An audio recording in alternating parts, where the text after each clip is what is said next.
It was the summer of 2014. My name is Jason Carter, and I was 36 years old, married to my high school sweetheart, Laura. We'd been together for nearly 15 years and had 2 children, Emma, who was 10, and Max, who had just turned 7.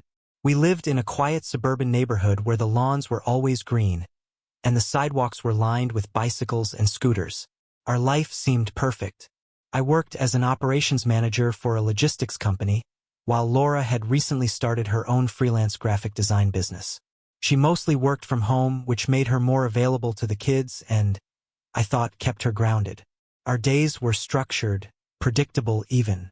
Felt like stability, the kind of life I'd always wanted. Looking back now, I realized the cracks were there long before I noticed them. Subtle things I brushed off as part of the daily grind.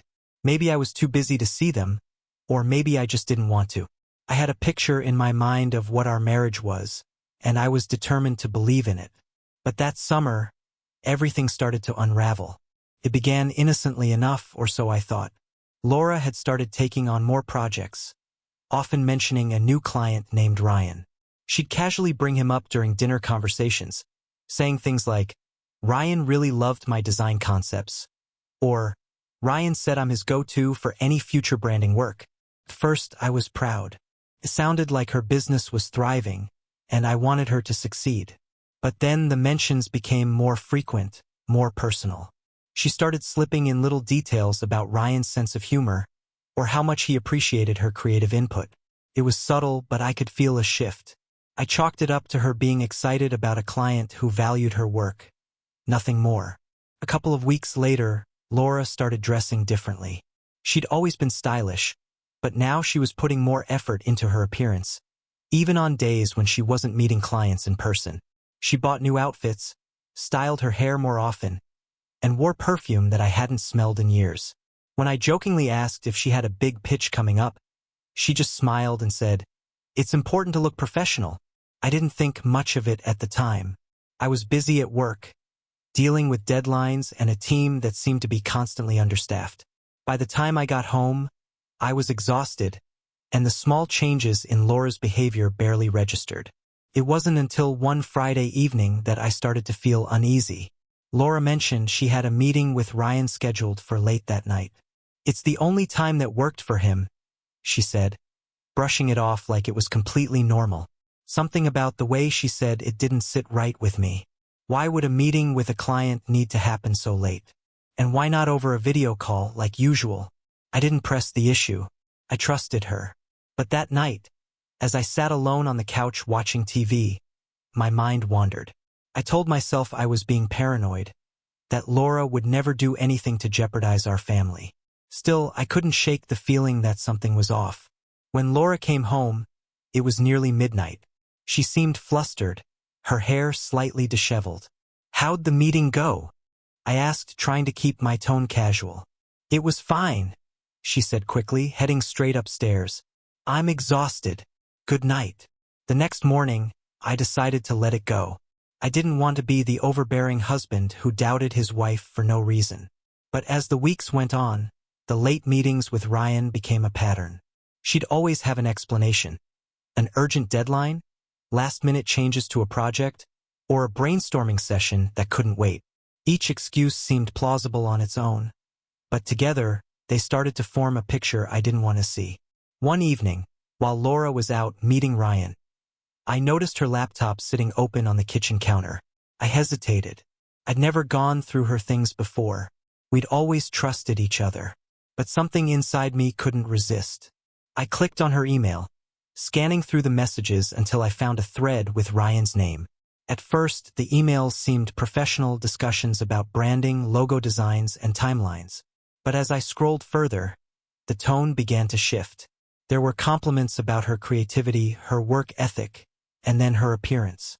One message from Ryan read, "I don't know how you do it all. You're amazing, Laura. Honestly, I don't think I've ever met anyone like you." Her response wasn't overtly flirtatious, but it was warm, almost intimate. "Thanks, Ryan. That means a lot. It's great working with someone who gets it." My stomach turned. Maybe it was innocent, I told myself. Maybe this was just how creative types communicated. But deep down, I knew better.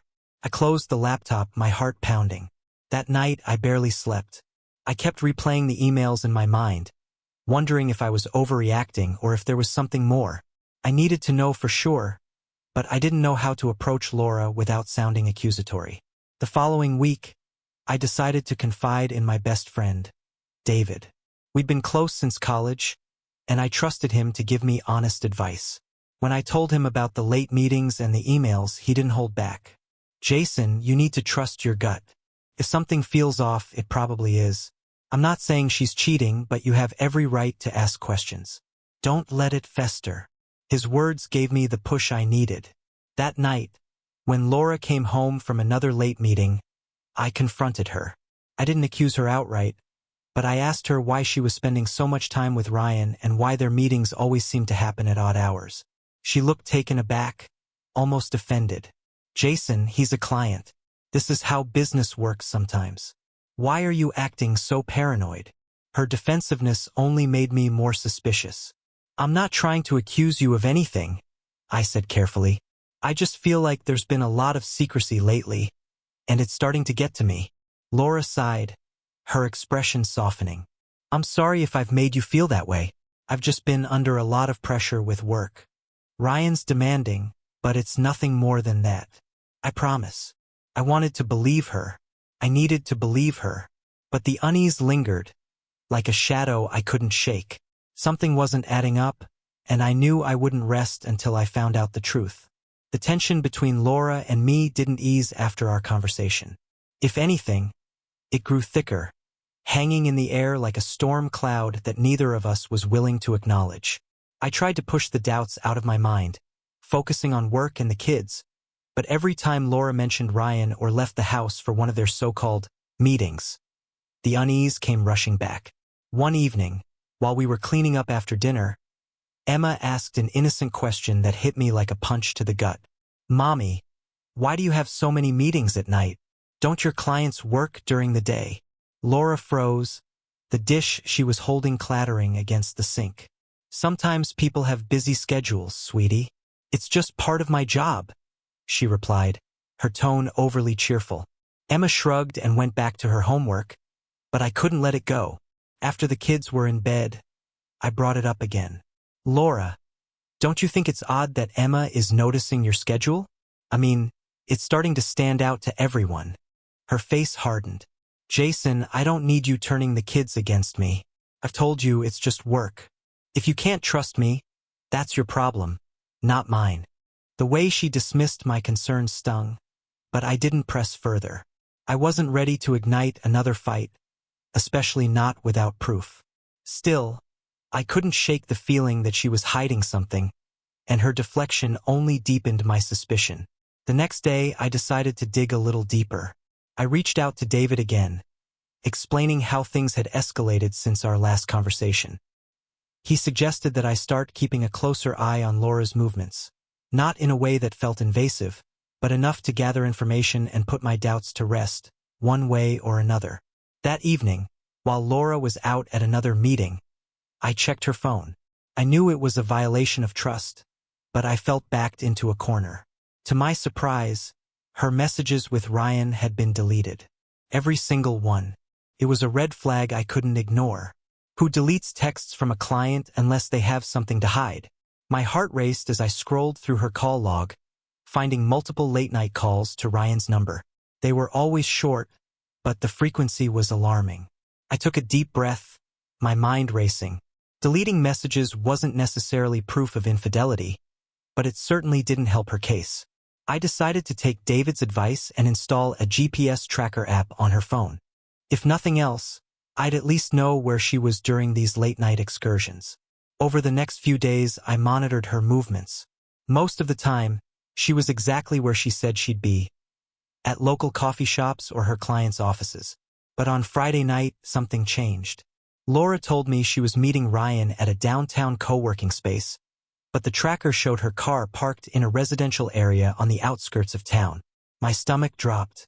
I stared at the screen, debating whether to confront her immediately or wait to see how things played out. I decided to let her think I was none the wiser, but my trust in her was eroding by the second. The following morning, I casually asked how her meeting went. Laura was unusually chipper, going on about how Ryan was impressed with her work and how they were finalizing details for an upcoming project. She didn't miss a beat, which only made her lies more convincing and more infuriating. That afternoon, I made the decision to follow her the next time she went out. I needed answers, and I was tired of second-guessing myself. When Laura announced she had another late meeting with Ryan the following Wednesday, I stayed calm and acted supportive, even encouraging her to do her best work. She smiled, seemingly oblivious to my growing resentment. As soon as she left the house, I grabbed my car keys and followed her at a safe distance. My hands were clammy, and my heart pounded in my chest. The GPS showed her heading toward the same residential neighborhood as before. When she parked her car in front of a modest two-story house, I pulled over a few blocks away and watched from a distance. A man stepped outside to greet her. He was tall, with dark hair and a confident demeanor. Laura laughed as he hugged her, the kind of laugh I hadn't heard from her in months. They disappeared inside the house, leaving me sitting in my car, gripping the steering wheel in stunned silence. I stayed there for over an hour, trying to process what I'd just seen. My mind raced with questions. Was this a one-time thing? Had it been going on for months? And most importantly, what was I supposed to do now? By the time I got home, I felt numb.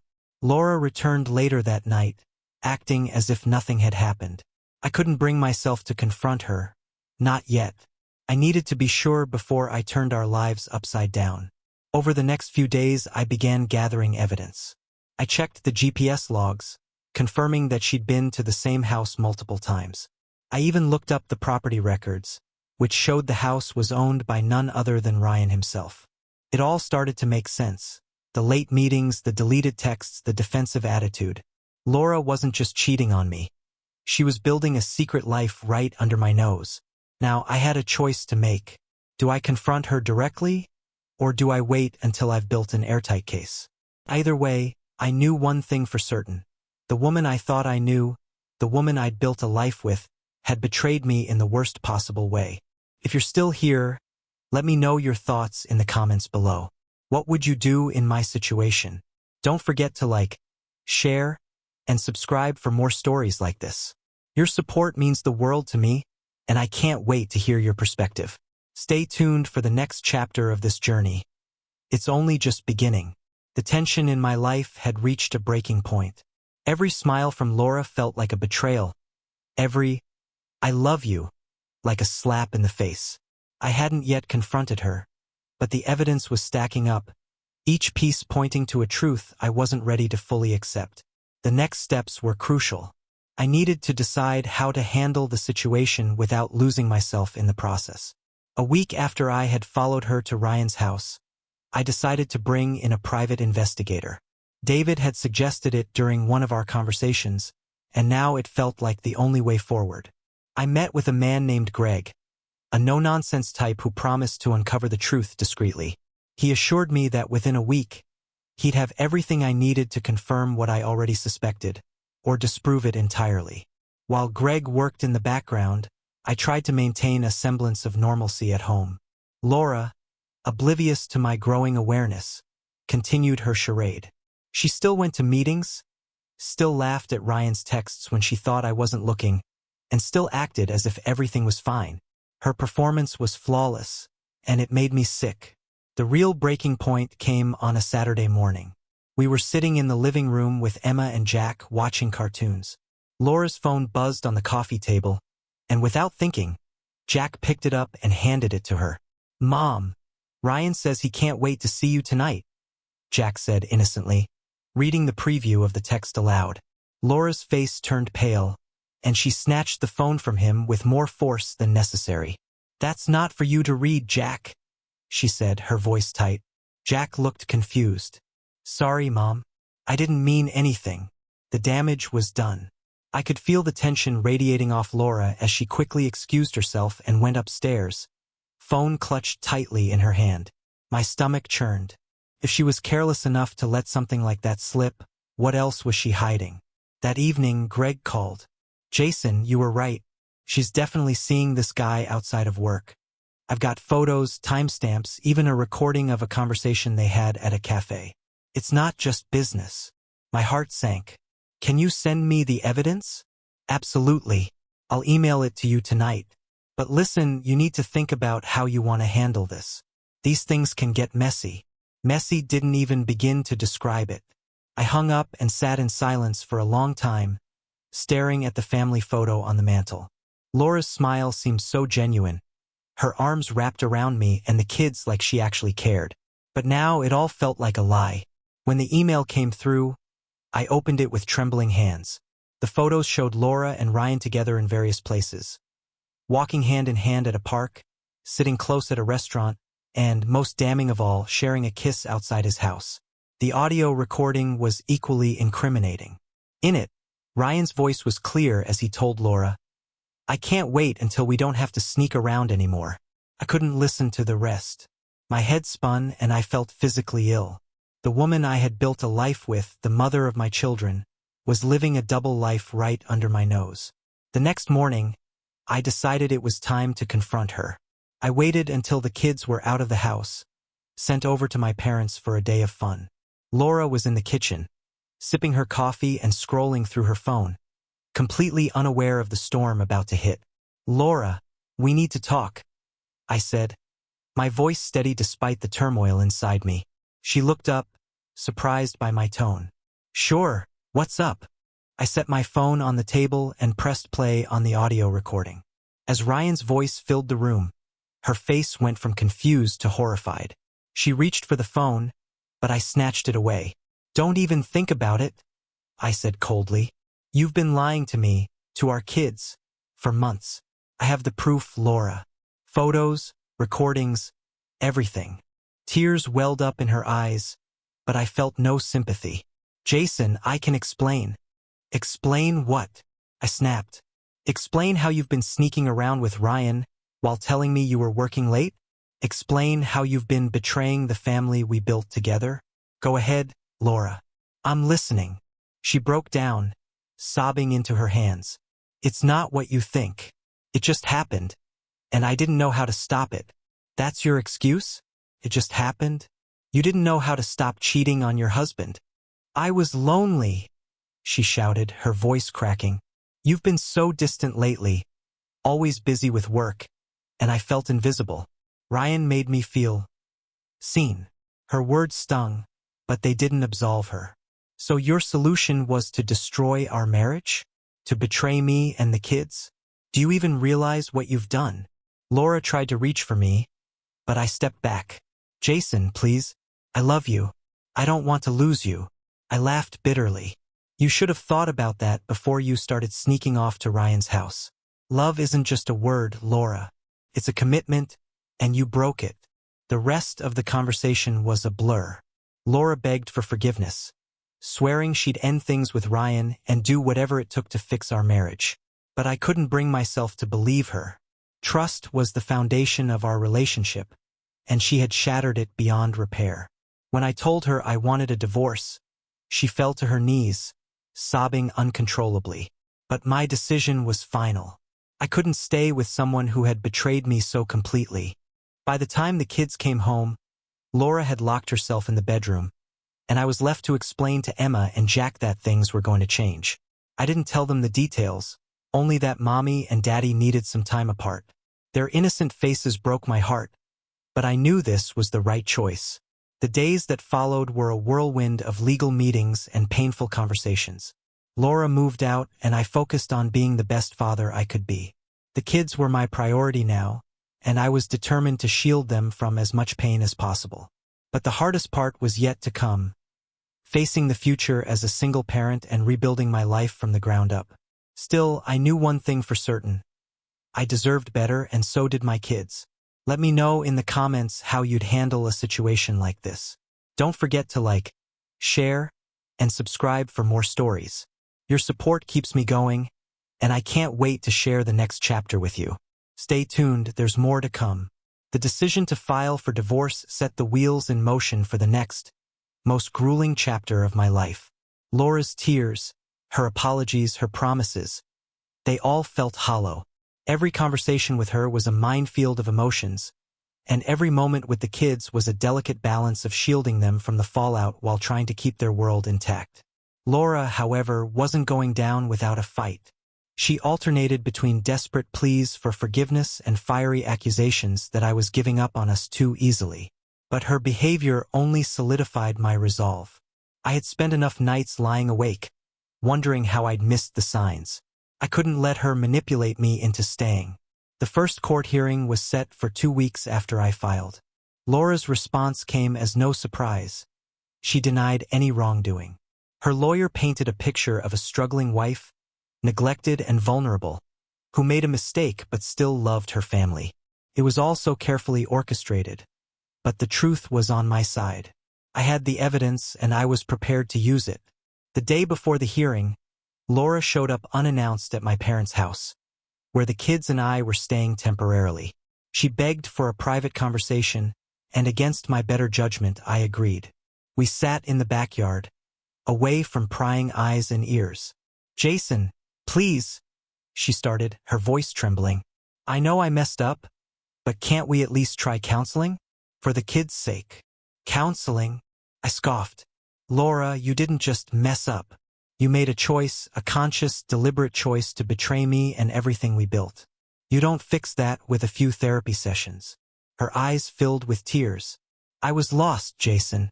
I didn't know how to tell you how I felt, and Ryan he was just there. And you think that justifies what you did?" My voice rose, anger bubbling to the surface. "Do you even understand what you've done to this family? To me?" She reached for my hand, but I pulled away. "Jason, I love you. I never stopped loving you. Can't we find a way back to each other?" I stood up, unable to sit any longer. "Laura, love isn't enough. Trust is just as important, and you destroyed that. I can't go back, and I won't." Her shoulders slumped, and she let out a choked sob. "Then what am I supposed to do? That's not my problem anymore," I said, turning to go back inside. "You made your choice, Laura. Now you have to live with it." The hearing the next day was tense. Laura sat on one side of the room with her lawyer, and I sat on the other with mine. The judge listened patiently as both sides presented their arguments. Laura's lawyer emphasized her remorse and her willingness to repair the marriage, while mine focused on the impact her actions had on our family. When it was my turn to speak, I kept my emotions in check, even as my voice trembled. "Your Honor, I loved Laura with everything I had. I trusted her, and she broke that trust in the most painful way imaginable. I'm here today because I refuse to stay in a marriage built on lies. My kids deserve better. I deserve better." The judge nodded solemnly and turned to Laura. "Mrs. Blake, do you have anything to say?" Laura stood, her hands shaking. "Your Honor, I made a terrible mistake. I lost sight of what mattered, and I hurt the people I love most. But I'm begging you, don't let this mistake define my future with my children. I want to make things right." Her words were poignant, but they felt rehearsed. The judge took it all in, then adjourned the hearing to review the evidence. A week later, the judge ruled in my favor, granting me primary custody of the kids and initiating the division of assets. Laura was granted visitation rights, but under strict guidelines. It was a victory, but it didn't feel like one. The battle had taken its toll, and the wounds were still fresh. In the weeks that followed, I focused on rebuilding a sense of normalcy for Emma and Jack. They adjusted quickly to our new routine, though I knew they missed their mother. Laura, for her part, tried to stay involved, but the tension between us was palpable. Every drop-off, every conversation, was a reminder of what we had lost. Then came the final straw. One evening, Jack came to me with tears in his eyes. "Dad, is it true you're trying to take us away from Mom forever?" I froze, my heart sinking. "Where did you hear that, buddy?" "Mom told us," he said, sniffling. "She said you don't want us to see her anymore." Rage and disbelief coursed through me. How could she manipulate our children like that? I took a deep breath, kneeling to Jack's level. "Listen to me, Jack. I would never try to keep you from your mom. I love you and your sister too much to do that. But there are things your mom and I don't agree on right now, and we're working through them. He nodded, but the damage was done. I knew I had to confront Laura, but I also knew it wouldn't change anything. She was grasping at straws, desperate to regain control in a situation that was slipping through her fingers. That night, I wrote Laura an email, laying everything out. "This has to stop," I wrote. "If you continue to involve the kids in our disputes, I will take legal action. They deserve to be kids, not pawns in a game of who's right and who's wrong." Her response came quickly, filled with defensiveness and accusations. But I didn't respond. I was done engaging with her on her terms. The weeks turned into months, and slowly the wounds began to heal. I found solace in the small victories: Emma's laughter, Jack's curiosity, and the simple joy of a quiet evening at home. I was far from whole, but I was moving forward. As for Laura, she eventually apologized for her behavior, though it felt more like a formality than genuine remorse. Our interactions remained strained, but we managed to co-parent effectively for the sake of the kids. Looking back, I realized that the experience, as painful as it was, had taught me something valuable. It reminded me of my own strength and resilience and the importance of surrounding myself with people who value honesty and loyalty. And while the scars of betrayal would always remain, they no longer defined me. I had reclaimed my life, piece by piece, and found a new sense of purpose in being the best father I could be.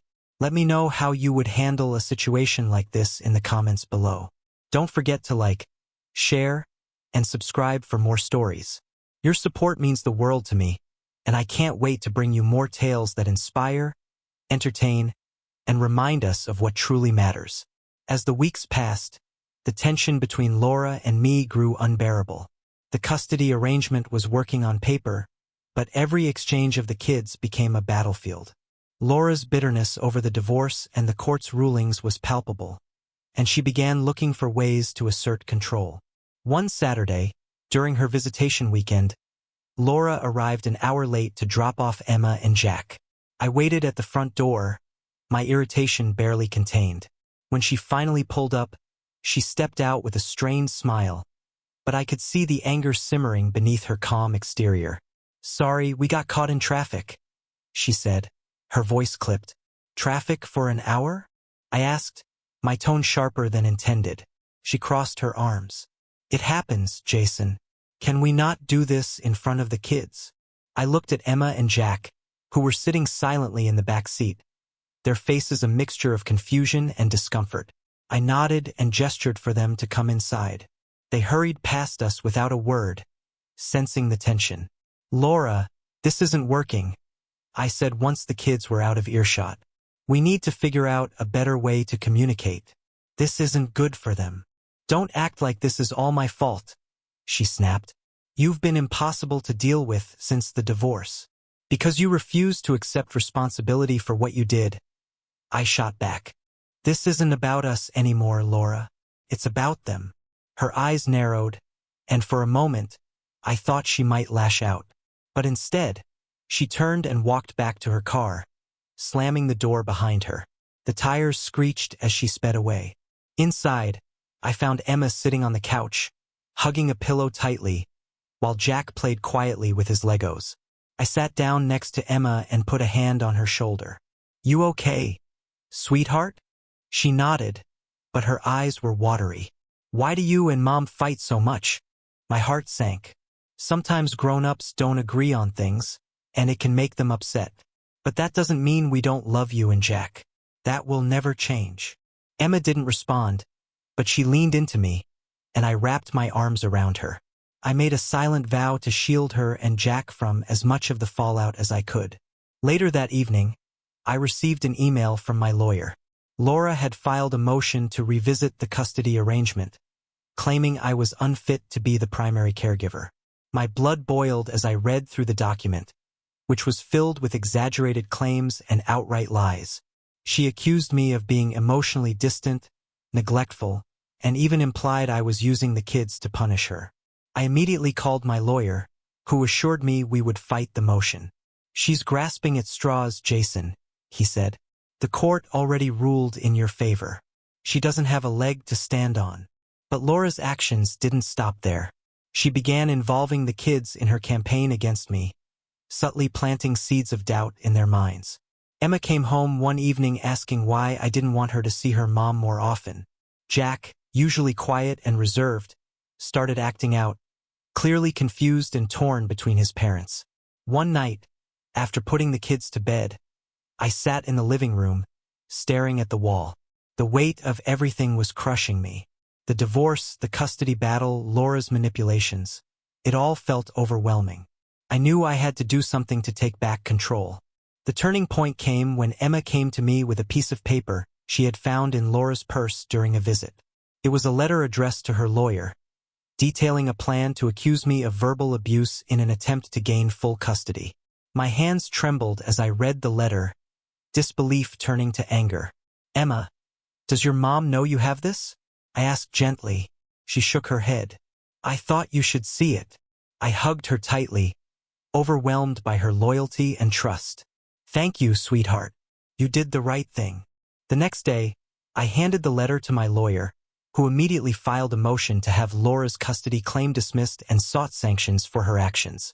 "This is the kind of thing that judges don't take lightly," he said. "She's digging her own grave." At the next court hearing, the judge was furious. He called Laura's behavior manipulative and destructive, warning her that any further attempts to weaponize the custody arrangement would result in severe consequences. He reaffirmed my primary custody rights and ordered Laura to attend parenting classes and counseling before she could request any changes. For the first time in months, I felt a glimmer of hope. Laura's grip on our lives was loosening, and the kids were starting to see through her manipulations. Emma, in particular, became more vocal about her frustrations with her mom, while Jack slowly opened up about how the conflict was affecting him. But the real climax came during a family counseling session ordered by the court. Laura and I sat on opposite sides of the room, with Emma and Jack between us. The counselor asked us to share our feelings openly, and for the first time, the kids spoke their truth. "Why can't you and Dad just stop fighting?" Emma asked, her voice trembling. "It's not fair to us." Jack, usually shy, added, "I don't like it when Mom says bad things about Dad. It makes me sad." Laura's face turned red, and for a moment, I thought she might lash out. But instead, she broke down in tears. "I'm sorry," she said, her voice barely above a whisper. "I didn't realize how much I was hurting you." It was a moment of vulnerability I hadn't seen from her in years. And while it didn't erase the pain or the damage she had caused, it felt like a small step toward healing. The session ended with a tentative agreement to put the kids first, no matter what. It wasn't a perfect resolution, but it was a start. Let me know what you think about this story in the comments below. Don't forget to like, share, and subscribe for more stories like this. Your support means the world to me, and I can't wait to share more tales that inspire, entertain, and remind us of the power of resilience. As the court order brought some structure, things seemed to stabilize temporarily, but it was clear that the battle was far from over. Laura's bitterness hadn't dissipated. Instead, it evolved into a simmering resentment that made her more calculated. While she adhered to the parenting classes and counseling sessions on the surface, her behavior behind closed doors became increasingly manipulative.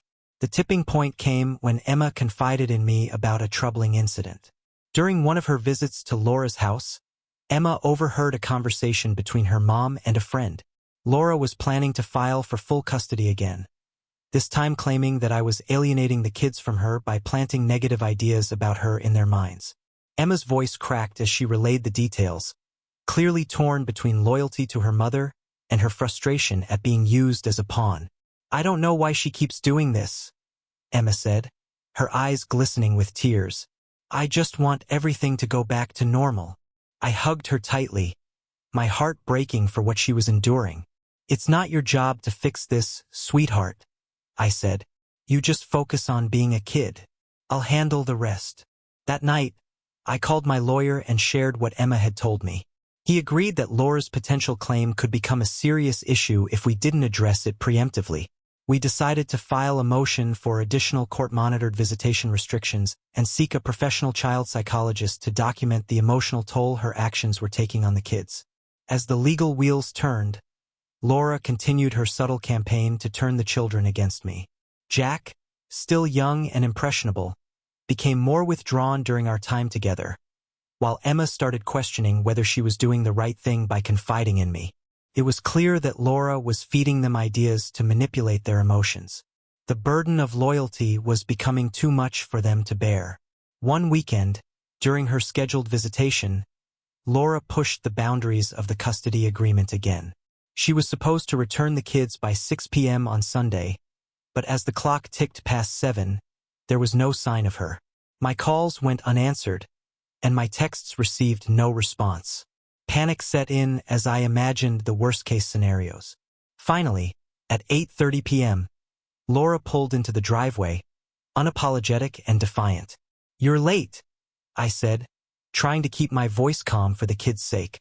"We had plans," she said nonchalantly. "I don't need to check in with you for every little thing." "That's not how this works, Laura. We have an agreement, and you're expected to follow it." She smirked, clearly enjoying my frustration. "Maybe if you weren't so controlling, the kids would actually enjoy being here." Her words were a dagger, not because I believed them, but because I knew she was planting seeds of doubt in Emma and Jack's minds. I clenched my fists at my sides, refusing to take her bait. Instead, I ushered the kids inside and shut the door, letting out a shaky breath as I heard her car peel away. The following day, my lawyer filed an emergency motion to address Laura's behavior. We included documentation of her late returns, her refusal to communicate, and the emotional strain she was causing the children. It was a risky move, but one that felt necessary to protect Emma and Jack from further harm. The courtroom was tense during the emergency hearing. Laura's lawyer argued that I was overly controlling and that her late returns were minor infractions that didn't warrant such drastic action. But when the child psychologist we'd consulted testified about the negative impact Laura's behavior was having on the kids, the judge's demeanor shifted. "I'm deeply concerned about the pattern of behavior I'm seeing here," the judge said, his tone stern. "This is not about one late drop-off. This is about the long-term well-being of these children." He ruled in my favor, ordering Laura to adhere strictly to the custody schedule and requiring her visits to be supervised until she demonstrated a commitment to putting the children's needs first. It was a small victory, but one that felt monumental in the context of our ongoing battle. In the weeks that followed, Emma and Jack began to thrive again. Without the constant tug-of-war between their parents, they seemed more at ease. Emma excelled in her school's theater program, landing a lead role in the upcoming play, while Jack showed a newfound interest in soccer, begging me to sign him up for a local team. But just as things seemed to be settling, Laura found a way to strike again. During one of her supervised visits, she sent Emma home with a journal, urging her to write down all the bad things that happened at my house. Emma, ever the rule follower, complied at first, jotting down minor grievances like, "Dad made broccoli for dinner," or "Jack got more ice cream than me." But when Laura began pressing her for more serious allegations, Emma finally pushed back. "I don't want to do this anymore," she told me one night, handing me the journal. "It feels wrong." I flipped through the pages, my anger boiling over as I realized the extent of Laura's manipulation. I knew this would be another pivotal moment in our fight. I scanned the journal and added it to the growing pile of evidence against her, vowing to use it to protect my kids. The next court hearing was the most intense yet. Laura's lawyer painted her as a loving mother simply trying to maintain a connection with her children, while my team presented a mountain of evidence showing the lengths she had gone to in order to undermine my relationship with Emma and Jack. The turning point came when Emma, under the guidance of her psychologist, bravely testified in chambers about her experience. Her words were a mix of heartbreak and resilience, as she described how her mom's actions had made her feel torn and confused. "I love my mom," she said, her voice steady despite the tears in her eyes. "But I don't like how she tries to make me choose sides. It's not fair." The judge listened intently, his expression somber. When the hearing concluded, he ruled decisively in my favor, further limiting Laura's visitation rights and warning her that any future attempts to manipulate the children would result in severe consequences. As we left the courtroom, Emma squeezed my hand tightly. "Is it over now?" she asked, her voice filled with hope. "Almost, sweetheart," I said. "Almost." Let me know how you're feeling about the story so far in the comments below. And don't forget to like, share, and subscribe for more stories that dive into life's toughest challenges and brightest triumphs. Your support means everything to me, and I can't wait to share more with you. The court's ruling finally brought a sense of balance to our lives. But the journey to true resolution was far from straightforward. Laura, though limited in her visitation and under court supervision, didn't fade quietly into the background. There were still moments when her bitterness flared, but over time, those moments grew fewer and farther between. Slowly, the dust began to settle, and the focus returned to what truly mattered: the kids. Emma and Jack, resilient and wise beyond their years, adapted to the new normal with incredible grace. Emma channeled her emotions into her school theater program, delivering a stellar performance that left everyone in the audience, including me, teary-eyed. Seeing her beam on stage reminded me of her strength and courage, qualities I didn't always give her credit for during our darkest moments. Jack thrived in soccer, scoring his first goal during a local tournament. His confidence soared, and with each practice, he became more comfortable expressing himself. It was heartwarming to see him rediscover his voice after being caught in the crossfire for so long. For my part, I found solace in the simple moments: cheering at soccer games, helping Emma rehearse her lines, and rediscovering the joy of family dinners where laughter came more naturally. The weight of conflict had lifted, replaced by a lightness I hadn't realized I missed. Laura, however, wasn't completely out of the picture. The court-mandated supervised visits created a controlled environment where she could still spend time with Emma and Jack. The kids approached these visits cautiously at first, unsure of what to expect. But over time, even those became less tense. Laura seemed to be learning, slowly, that she couldn't manipulate her way back into their lives. She had to earn their trust again, and while the road was long, it wasn't impossible. One afternoon, Emma approached me with something that caught me off guard.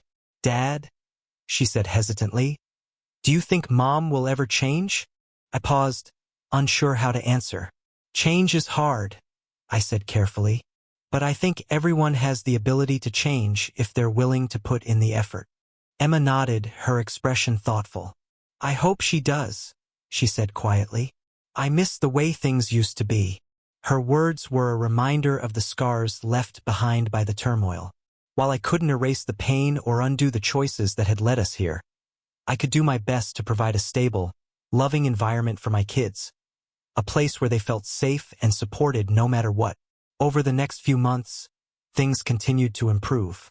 Laura began attending therapy, both individually and with a counselor for her visits with the kids. Though our communication remained minimal, it was clear that she was starting to recognize the consequences of her actions. There were no dramatic apologies or sweeping gestures, but small changes in her demeanor spoke volumes.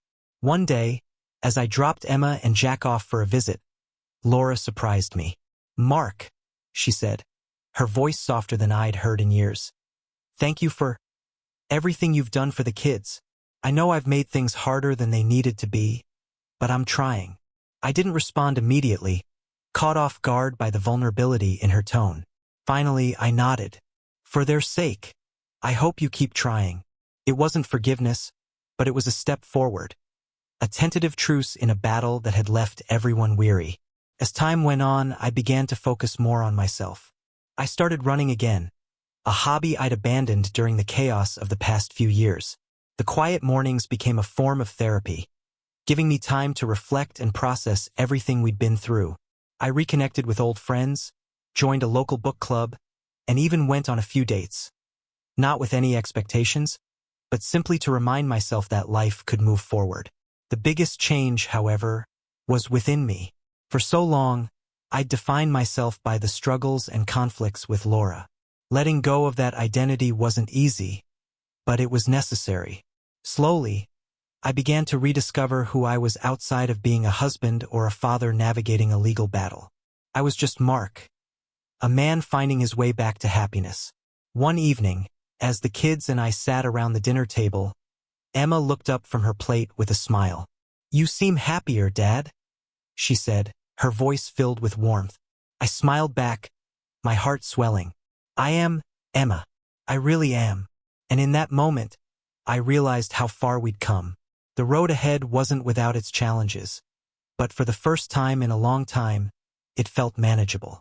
We were healing slowly but surely, and that was enough. To anyone watching who's been through a similar struggle, remember, it gets better. The journey might be messy, painful, and full of setbacks, but there's light at the end of the tunnel. Hold on to hope, lean on the people who love you, and never stop fighting for what matters most. Thank you for joining me on this journey. If this story resonated with you, don't forget to like, share, and subscribe to my channel for more stories like this. Your support means the world to me, and I can't wait to share more with you in the future. Until next time, take care and stay strong.